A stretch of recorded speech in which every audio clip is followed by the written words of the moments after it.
پھر جب حج کے تمام ارکان پورے کر چکو تو مینا میں اللہ کو یاد کرو جس طرح اپنے باپ دادا کو یاد کیا کرتے تھے، بلکہ اس سے بھی زیادہ۔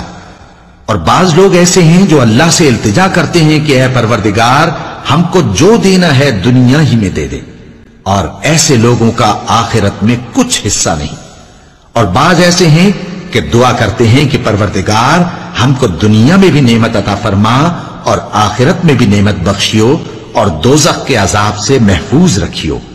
یہی لوگ ہیں جن کے لیے ان کے کاموں کا حصہ یعنی اجر نیک تیار ہے، اور اللہ جلد حساب لینے والا ہے۔